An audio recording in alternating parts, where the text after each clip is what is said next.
Hi everyone, it's Hannah from Safina Projects here. So, why are we studying Iraq's traditional boats? And why do we want to revive their use? Is it just because we're boat geeks? Well, I guess in the past few years, Rashad has definitely become a bit of a boat geek, if he wasn't already. But that wasn't the main reason he started the project, and it's not the main reason we're pursuing it. I'm not a boat geek myself, but I'm still passionate about this project, and I want to talk a bit about the reasons why. The reasons why I think it matters. So, firstly, it's about the past and what these boats can tell us about the past. So, traditional boats and vernacular crafts more generally are often a missing ingredient in the kinds of stories that we hear about the past.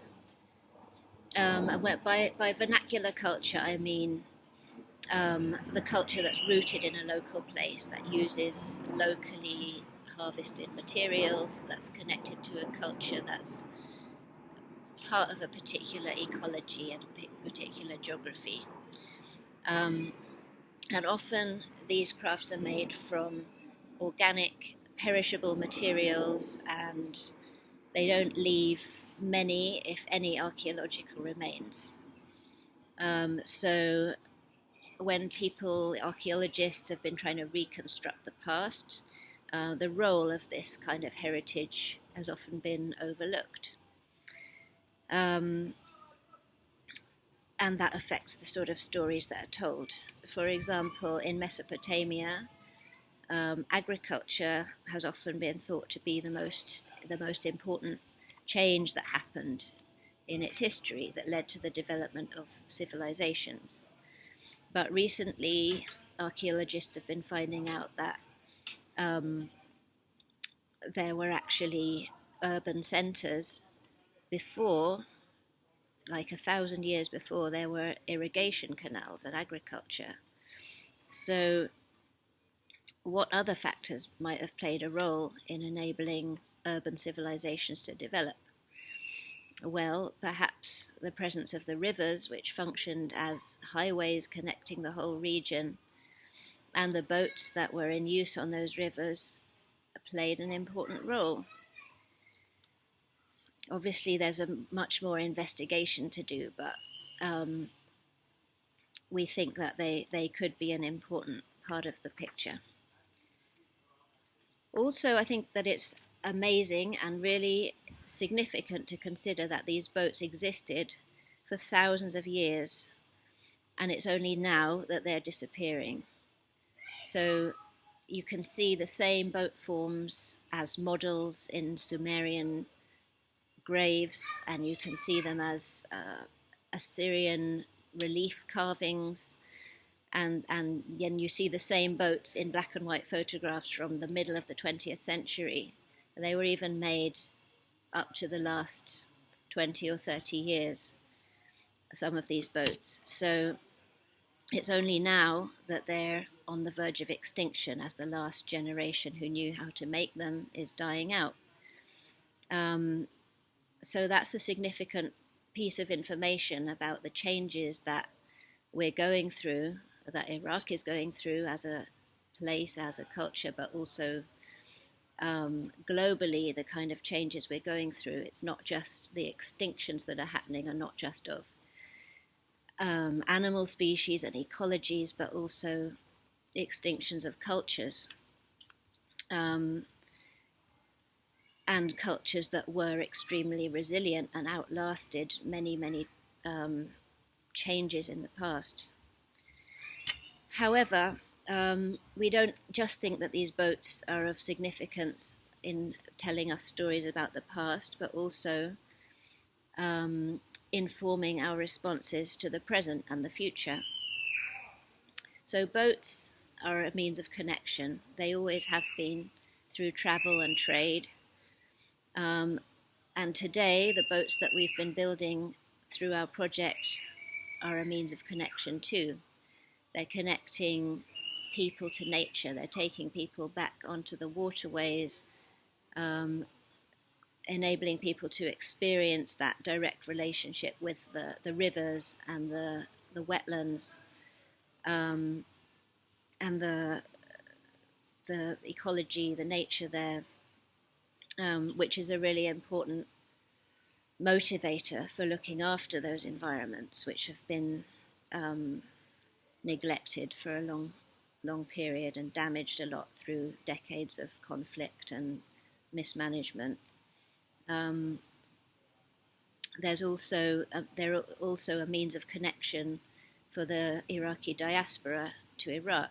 These boats are, in some cases, quite iconic and recognized by Iraqis all over the world. They're depicted in art from ancient to modern times, and so seeing them revived and made and used once again is something that helps people from the diaspora around the world to reconnect with what's happening in Iraq now.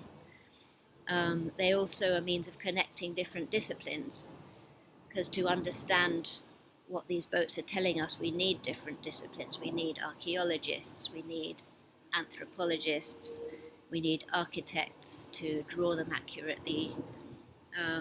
So different fields of knowledge intersect on these boats, and it's helping to break out of different academic silos and make more connections and develop a knowledge culture that's more connective and inclusive.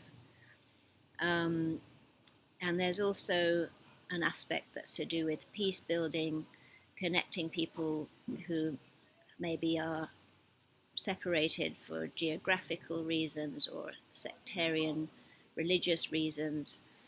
Nevertheless, they share this common culture to do with the rivers and the traditional boats, and those elements bring people together.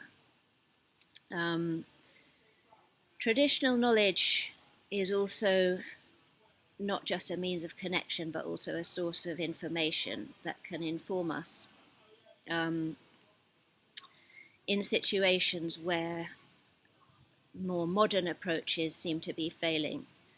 For example, plastic pollution is everywhere in Iraq now. A lot of places don't have proper waste collection services. People need to drink a whole lot of water because the climate's really, really hot. And everywhere you find plastic bottles discarded.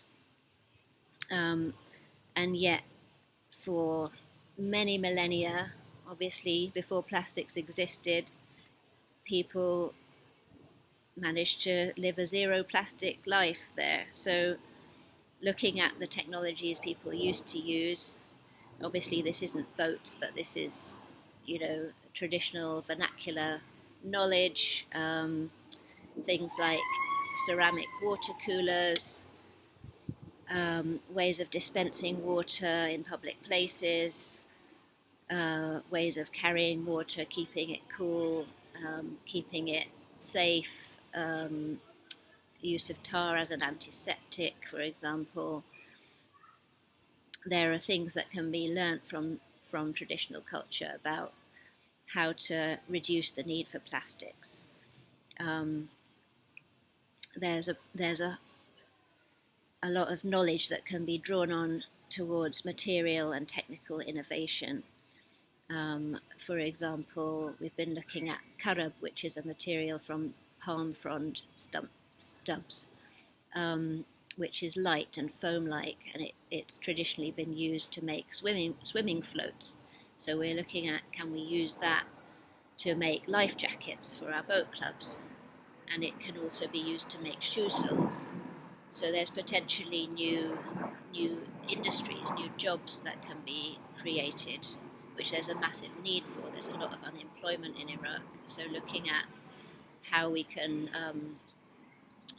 create opportunities that both help to preserve ecologies and also create employment is really important. And if they're, if looking after the environment can be made economically viable in that way, that helps to regreen the landscape. if the use of palm trees becomes economically viable again, then the landscape can be regreened. At the moment, it's increasingly desertified, which means that there's more and more dust storms. Like 120 days a year of dust storms in Basra, whereas in 30 years ago it was only 20 days a year or something. So urgent action is really needed to stem that desertification and regreen the landscape. So we're trying to become part of international networks that are learning about climate adaptation, and we'll have some updates coming on that soon, hopefully.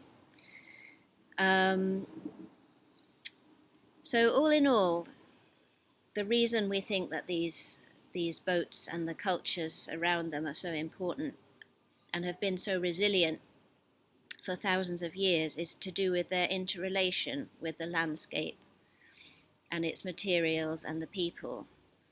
Without that interconnection, the culture becomes vulnerable and the land becomes vulnerable. So our boats are made as a means of reconnection. If you'd like to stay connected to the project, please keep in touch. Please sign up at the link below. Thanks very much for listening.